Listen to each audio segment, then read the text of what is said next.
மகத்தானவன் மனிதானே மகத்தானவன் மனிதானே மகத்தானவன். நண்பர்கள் அனைவருக்கும் வணக்கம். பதிவுக்கு போகிறதுக்கு முன்னாடி இது வரைக்கும் நம்ம சேனல் சப்ஸ்கிரைப் பண்ணலைன்னா சப்ஸ்கிரைப் பண்ணி சப்போர்ட் பண்ணுங்க.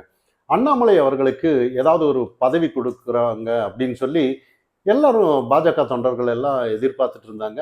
ஆனால் தேர்தல் 2026 தேர்தல் வரைக்குமே எந்த பதவியும் கொடுக்கல. பிரச்சாரத்துக்காக அவர் நான் போகிறேன் அப்படின்னு சொல்லி அவரை அதுக்கு பயன்படுத்திட்டாங்கன்னு தான் நமக்கு தெரிஞ்ச விஷயம். இதெல்லாம் தாண்டி இன்னொரு விஷயம் இருக்குங்கிறது நம்ம அதை பற்றி பேசுறதுக்கு முன்னாடி எல்லாரும் இன்னைக்கு எக்ஸிட் போல் இந்த விஷயத்தை தான் புள்ளி விவரத்தை கருத்து கணிப்புன்னு எல்லாம் ஆளாளுக்கு அவங்கவுங்க இஷ்டத்துக்கு சொல்லிட்டு இருக்காங்க.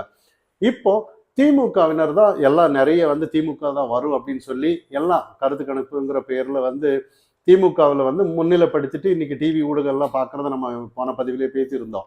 ஆனால் இப்படி இருக்கும்போது தாவேகா வெற்றி வேட்பாளர்கள் பனியூரில் சந்திக்கணும் அப்படின்னு ஒரு விஷயத்தையும் சொல்லியிருக்காங்க. அந்த வெற்றி வாய்ப்பாளர்களுக்கு ஏதோ ஒரு அச்சுறுத்தல் இருக்குன்ற மாதிரி நிறைய தகவல் எல்லாம் வந்துட்டு இருக்கு. யாரால? திமுக ஏதாவது அவங்க தரப்புல ஏதாவது ஒரு அச்சுறுத்தல் இருக்காங்கிற மாதிரி நிறைய செய்திகள். ஆனா இங்க திமுக தான் 200 தொகுதிகளை வரும் அப்படின்னு அவங்க சொல்லிட்டாங்க. ஆனா இப்போ ஏன் அச்சுறுத்தல் டிவிகே பத்தி பயப்படணுங்கிற ஒரு விஷயம் பரவலா இப்ப எல்லாரும் பேச ஆரம்பிச்சுட்டாங்க. ஏன்னா இவங்க திமுக தானே வரும், ஏன் டிவிகே பார்த்து பயப்படுறாங்க அப்படிங்கிற ஒரு கேள்வி. ஆனா இங்க நிறைய சென்னையில நிறைய பட்டியலின மக்கள் எல்லாருமே அங்க சார்ந்தவங்க திமுக ஓட்டெல்லாம் டிவிகேக்கு போயிட்டு தான் உளவுத்துறை ரிப்போர்ட் சொன்னதா நிறைய செய்திகள். அதனாலதான் பயந்துட்டு டிவிகே மேல, ஏன்னா டிவிகே கட்சி ஆரம்பிக்கிறதுக்கு முன்னாடியிலிருந்து RS பாரதி எல்லாம் அவங்கள விமர்சனம் பண்ணிட்டு வந்ததெல்லாம் நம்ம கவனிக்கலாம். இல்லைன்னா திமுக டிவிகே பத்தி பயப்பட விஷயமே இல்லை. ஆனா ஆரம்பத்துல இருந்தே பயப்பட்டது. அதிமுக கிட்டே கூட இந்த அளவுக்கு பயந்தது இல்லை. டிவிகே கிட்ட பயந்ததெல்லாம் நம்ம யதார்த்தமா தெரிஞ்ச விஷயம்தான். யார் பார்த்தாலும் திருமாவளவன் அவர்கள் எல்லாம் ஒரு விஷயத்த சொல்லியிருந்தாரு. 2026 தேர்தலுக்கு அப்புறம் களமே வேற மாதிரி இருக்கு அப்படின்னு சொன்னாரு. அவர் எம்பி தேர்தல இல்லாம மாநில தேர்தலுக்கு நான் கண்டிப்பா வரணும் அப்படின்னு சொல்லி நிறைய முயற்சி செஞ்சு அது திமுக விடலைன்னு நம்ம பார்க்கணும். ஏன்னா இங்க அப்படி வந்துட்டானா திருமாவளவன் அவர்கள் எல்லாம் பெரிய லெவல்ல ஒரு கண்டிப்பா, அதாவது ஏன்னா இதுக்கு முன்னாடியே அவர் அதை யோசிச்சிருக்கணும். அண்ணாமலை அவர்கள் முன்னாடியிலிருந்தே சொல்லிட்டு வர்றார் 2026 தேர்தலுக்கு அப்புறம் மிகப்பெரிய ஒரு மாற்றம் வரும். ஏன்னா நிறைய இளைஞர்கள் எல்லாம் யாருமே அரசியலுக்கு கொண்டுட்டு வர முடியல. ஆனா ஏதோ ஒரு விஜயால என்ட்ரி ஆயிருக்காங்க. ஆனா இதுக்கு அப்புறம் நிறைய விஷயங்களை டிவிக்கு ரசிகர்கள் எல்லாம் புரிவாங்க. ஏன்னா இங்க திமுக எப்படிப்பட்ட அரசியல் எடுத்துட்டு வந்தாங்க, திமுக ஏதாவது அவங்களோட பிரச்சனைய கொள்கை இல்லை ஒன்றும் இல்லை, இலவசத்தை தான். அதை தாண்டி ஏதாவது ஒரு விஷயத்த மறைக்கணும்னா மத்திய பாஜக அப்படின்னு சொல்லி மதவாத கட்சி அப்படின்னு சொல்லி ஒரு விஷயத்த என்னைக்குமே கட்டமைக்க நினைக்கிறாங்க. அதே மாதிரி டிவிகே இன்னைக்கு ஏதோ ஒரு விஷயம் இவங்களை இலவசம் அப்படின்னு கொடுக்குறாங்கன்னு சொன்னாங்க. இவங்களும் வரும்போது மாமன் அப்படின்னு சொல்லி தங்கம் அது இது குழந்தை பிறந்தா அது இதுன்னு சொல்லி நிறைய விஷயத்த இலவசத்தை சொல்லிட்டு வரதை நம்ம கவனிக்கலாம். இவங்க பெரியார் அப்படின்னு சொல்லி இவங்களும் பெரியாரை பிடிச்சிட்டு வர்றதெல்லாம் நம்ம கவனிக்கலாம். இதெல்லாம் தாண்டி ஏதாவது ஒரு மக்களுக்கான ஒரு மாற்றத்தை கொடுப்பாங்களா? ஏன்னா திமுக என்ன செய்யறாங்களோ அதே தான் டிவிக்கு. ஏன்னா நிறைய விஷயங்கள் இன்னைக்கு நம்ம புரியணும் மக்களுக்கு. ஏன்னா இந்தி மொழி எதிர்ப்பு அப்படின்னு சொல்லி திமுக சொன்னாங்க, இவங்களும் அப்படி சொல்றாங்க. நீட்டு அதே மாதிரி இவங்களும் நீட்டுக்கு எதிராக நிறைய விஷயங்கள் இன்னைக்கு மாறுபட்ட கருத்துக்கள் இருக்கு. ஆனா இளைஞர்கள் யங்ஸ்டர்ஸ் கரெக்டா புரியணும். ஏன்னா திமுக நடத்துற பள்ளி, ஏன் விஜய் நடத்துற பள்ளி எல்லாம் இந்தி இருக்கு, எல்லாமே இருக்கு. ஆனா இவங்க அரசியலுக்காக எந்த அளவுக்கு இதை யங்ஸ்டர்ஸ் கண்டிப்பா புரியணும். ஏன் நம்ம டிவிகேவை ஆதரிக்கணும், திமுகவா எதிர்க்கணும், டிஎம்கே மாதிரி தான் டிவிகேவும் இருக்குல்ல அப்படின்ற மாதிரி அவங்க புரிதல வரணும். ஏன்னா இதை தாண்டி ஒரு மாற்று அரசியல் இன்னைக்கு ஒரு விஷயம் பக்கம் எக்ஸிட் போல்ல விஜய் அவர்கள் வருவார் அப்படின்னு ஒரு விஷயம் சொல்லிட்டு இருக்காங்க. ஆனா விஜய் அவர்கள் வந்தான்னா சப்போஸ் அதிமுகவும் விஜய் அவர்களும் கூட்டணி ஏதாவது தொங்கு சட்ட சபை அது இது ஏதாவது வந்துட்டானா அதிமுக தரப்புல ஏதோ டிவிக்கு மறைமுகமா பேசிட்டு இருக்காங்க அப்படிங்கிற ஒரு தகவலும் இன்னைக்கு பத்திரிகையில எல்லாம் நீங்க கவனிச்சிருக்கலாம். இந்தியா டுடே இதெல்லாம் வந்திருக்கு. ஆனா இங்க அந்த மாதிரி ஒரு விஷயம் வந்தானா டிவிக்கு ஒரு வேலை பாஜக விட்டு வெளிவாங்க அப்படின்னு சொன்னா பாஜக என்ன செய்வாங்க, இல்ல அதிமுக என்ன செய்வாங்கங்கிற ஒரு கேள்வி எல்லாருக்குமே இருக்கும். இன்னொரு விஷயம் என்னன்னா அதிமுக வந்து பாஜக தரப்பினர் வந்து பொதுவா உண்மையான பாஜக தொண்டர்கள் வந்து அதிமுகவை நம்ப மாட்டாங்க. ஏதோ ஒரு அவங்க மேல ஒரு டவுட் இருந்துட்டே இருக்கும். ஏன்னா சமய பார்த்தானா அவங்க தாவிடுவாங்க, எஸ்கேப் ஆயிடுவாங்கன்ற ஒரு எண்ணம் எல்லாருக்கும் இது யதார்த்தமான ஒரு விஷயம் இருந்துட்டு இருக்கு. ஆனா அந்த மாதிரி ஒரு விஷயம் நடந்தானா சரியா அப்படின்னு பார்த்தானா நிறைய பாஜக தொண்டர்கள் வந்து அப்படி நடந்தா நல்லதுதான்ற மாதிரி நினைப்பாங்க. ஏன்னா அப்பதான் ஒரு அண்ணாமலைக்குன்னு ஒரு களம் வரும். ஏன்னா அண்ணாமலை மட்டும்தான் திராவிட கட்சிகளுக்கே எதிராக இருந்தாரு. உண்மையிலேயே ஒவ்வொருத்தரும் இன்னைக்கு அன்னையிலிருந்து இன்னைக்கு வரைக்கும் திராவிட கட்சிகளால இந்த தமிழ்நாட்டுல என்ன நடந்திருக்கு அப்படின்னு சொல்லிதான் ஏதாவது ஒரு மாற்றம் வந்திருக்கா? இல்ல. 2 கட்சியும் ஏதோ ஊழல் வழக்கு இருக்கு, அது இருக்கு.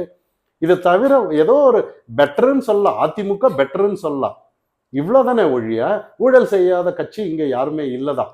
ஆனா இதெல்லாம் தாண்டி மாற்று அரசியல்னு வந்த விஜய் அவர்களும் கூட இன்னைக்கு திமுக என்னென்ன கொள்கையை பிடிச்சிருக்கோ அதையே கொண்டுட்டு வர்றதெல்லாம் பார்த்தோன்னா திமுகவுக்கு நேரா, அதாவது திமுகவுக்கு மாற்று அரசியலா இவங்க வருவாங்களோ அப்படிங்கிற ஒரு அச்சம்தான். ஆனா இன்னைக்கு யங்ஸ்டர்ஸ் வந்து கண்டிப்பா அதை புரிஞ்சிருக்கணும்.